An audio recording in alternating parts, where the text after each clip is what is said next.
पाठ 6। क्या निराश हुआ जाए? वर्तमान समय में विघटनकारी सामाजिक परिस्थितियों को देखकर ऐसा लगता है कि ईमानदारी, सच्चाई, परोपकार और सद्भाव जैसे सद्गुण अब समाज में जीवित नहीं है, क्योंकि धोखेबाजी और बेईमानी से धन कमाकर लोग सुखी और संपन्न जीवन बिता रहे हैं। जनसाधारण में, संचार माध्यमों में, समाचार पत्र की सुर्खियों में भ्रष्टाचार के प्रति घोर आक्रोश प्रकट करना यह दिखाता है कि आज भी कहीं न कहीं अंतर्मन में ये मानवीय मूल्य शेष है।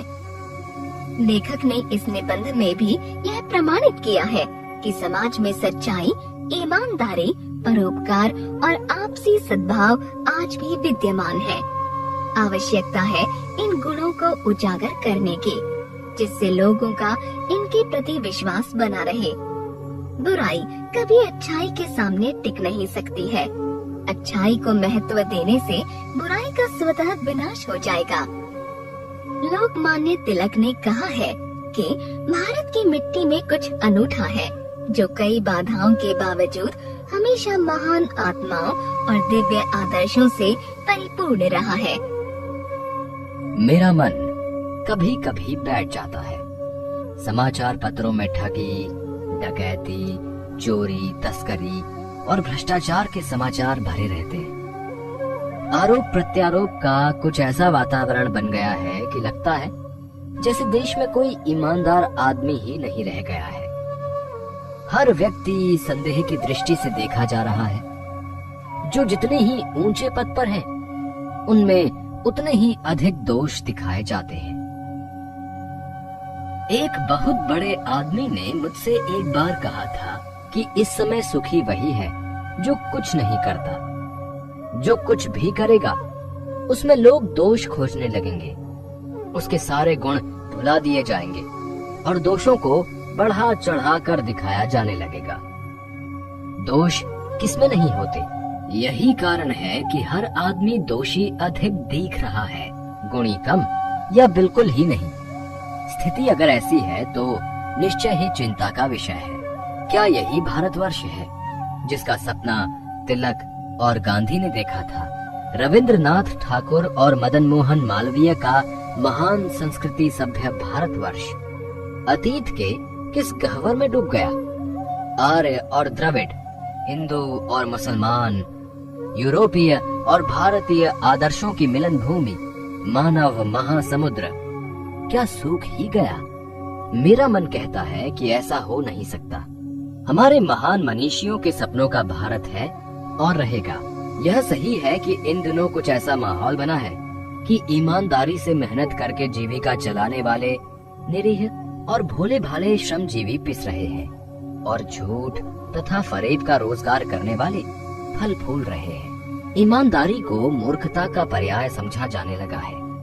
सच्चाई केवल भीरू और बेबस लोगों के हिस्से पड़ी है। ऐसी स्थिति में जीवन के महान मूल्यों के बारे में लोगों की आस्था ही हिलने लगी है।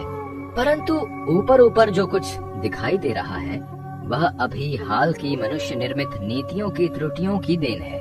सदा मनुष्य बुद्धि नई परिस्थितियों का सामना करने के लिए नए सामाजिक विधि निषेधों को बनाती है। उनके ठीक साबित न होने पर उन्हें बदलती है। नियम कानून सबके लिए बनाए जाते हैं, पर सबके लिए कभी कभी एक ही नियम सुख कर नहीं होता। सामाजिक कायदे कानून कभी युग युग से परीक्षित आदर्शों से टकराते हैं। इससे ऊपरी सतह आलोड़ित भी होती है। पहले भी हुआ है, आगे भी होगा। उसे देखकर हताश हो जाना ठीक नहीं है। भारतवर्ष ने कभी भी भौतिक वस्तुओं के संग्रह को बहुत अधिक महत्व नहीं दिया है। उसकी दृष्टि से मनुष्य के भीतर जो महान आंतरिक तत्व स्थिर भाव से बैठा हुआ है वही चरम और परम है। लोभ, मोह, काम, क्रोध आदि विकार मनुष्य में स्वाभाविक रूप से विद्यमान रहते हैं, पर उन्हें प्रधान शक्ति मान लेना और मन तथा बुद्धि को उन्हीं के इशारे पर छोड़ देना बहुत निकृष्ट आचरण है। भारतवर्ष ने कभी भी उन्हें उचित नहीं माना। उन्हें सदा संयम के बंधन से बांधकर रखने का प्रयत्न किया है, परंतु भूख की उपेक्षा नहीं की जा सकती, बीमार के लिए दवा की उपेक्षा नहीं की जा सकती, गुमराह को ठीक रास्ते पर ले जाने के उपायों की उपेक्षा नहीं की जा सकती। हुआ यह है कि इस देश के कोटि कोटि दरिद्र जनों की हीन अवस्था को दूर करने के लिए ऐसे अनेक कायदे कानून बनाए गए हैं जो कृषि, उद्योग, वाणिज्य, शिक्षा और स्वास्थ्य की स्थिति को अधिक उन्नत और सुचारू बनाने के लक्ष्य से प्रेरित है। परंतु जिन लोगों को इन कार्यों में लगना है, उनका मन सब समय पवित्र नहीं होता। प्रायः वे ही लक्ष्य को भूल जाते हैं और अपनी ही सुख सुविधा की ओर ज्यादा ध्यान देने लगते हैं। व्यक्ति चित्त सब समय आदर्शों द्वारा चलित नहीं होता। जितने बड़े पैमाने पर इन क्षेत्रों में मनुष्य की उन्नति के विधान बनाए गए, उतनी ही मात्रा में लोभ, मोह जैसे विकार भी विस्तृत होते गए। लक्ष्य की बात भूल गए, आदर्शों को मजाक का विषय बनाया गया और संयम को दकियानूसी मान लिया गया। परिणाम जो होना था वह हो रहा है। यह कुछ थोड़े से लोगों के बढ़ते हुए लोभ का नतीजा है, परंतु इससे भारतवर्ष के पुराने आदर्श और भी अधिक स्पष्ट रूप से महान और उपयोगी दिखाई देने लगे हैं। भारतवर्ष सदा कानून को धर्म के रूप में देखता आ रहा है। आज एकाएक कानून और धर्म में अंतर कर दिया गया है। धर्म को धोखा नहीं दिया जा सकता, कानून को दिया जा सकता है। यही कारण है कि जो लोग धर्म भीरू हैं, वे भी कानून की त्रुटियों से लाभ उठाने में संकोच नहीं करते। इस बात के पर्याप्त प्रमाण खोजे जा सकते हैं कि समाज के ऊपरी वर्ग में चाहे जो भी होता हो, भीतर ही भीतर भारतवर्ष अब भी यह अनुभव कर रहा है कि धर्म कानून से बड़ी चीज है। अब भी सेवा, ईमानदारी, सच्चाई और आध्यात्मिकता के मूल्य बने हुए हैं। वे दब अवश्य गए हैं, लेकिन नष्ट नहीं हुए हैं। आज भी वह मनुष्य से प्रेम करता है, महिलाओं का सम्मान करता है, झूठ और चोरी को गलत समझता है, दूसरे को पीड़ा पहुंचाने को पाप समझता है। हर आदमी अपने व्यक्तिगत जीवन में इस बात का अनुभव करता है। समाचार पत्रों में भ्रष्टाचार के प्रति जो इतना आक्रोश है, वह यही साबित करता है कि हम ऐसी चीजों को गलत समझते हैं और समाज में उन तत्वों की प्रतिष्ठा कम करना चाहते हैं जो गलत तरीके से धन या मान संग्रह करते हैं। दोषों का पर्दाफाश करना बुरी बात नहीं है। बुराई यह मालूम होती है कि किसी के आचरण के गलत पक्ष को उद्घाटित करके उसमें रस लिया जाता है और दोषोद्घाटन को एकमात्र कर्तव्य मान लिया जाता है। बुराई में रस लेना बुरी बात है, अच्छाई में उतना ही रस लेकर उजागर ना करना और भी बुरी बात है। सैकड़ों घटनाएं ऐसी घटती हैं जिन्हें उजागर करने से लोक चित्त में अच्छाई के प्रति अच्छी भावना जगती है। एक बार रेलवे स्टेशन पर टिकट लेते हुए गलती से मैंने 10 के बजाय 100 रुपए का नोट दिया और मैं जल्दी जल्दी गाड़ी में आकर बैठ गया। थोड़ी देर में टिकट बाबू उन दिनों के सेकंड क्लास के डिब्बे में हर आदमी का चेहरा पहचानता हुआ उपस्थित हुआ। उसने मुझे पहचान लिया और बड़ी विनम्रता के साथ मेरे हाथ में 90 रुपए रख दिए और बोला, यह बहुत गलती हो गई थी, आपने भी नहीं देखा, मैंने भी नहीं देखा।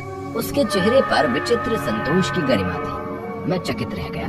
कैसे कहूँ कि दुनिया से सच्चाई और ईमानदारी लुप्त हो गई है। वैसे अनेक अवांछित घटनाएं भी हुई हैं, परंतु यह एक घटना ठगी और वंचना की अनेक घटनाओं से अधिक शक्तिशाली है। एक बार मैं बस में यात्रा कर रहा था। मेरे साथ मेरी पत्नी और 3 बच्चे भी थे। बस में कुछ खराबी थी, रुक रुक कर चलती थी।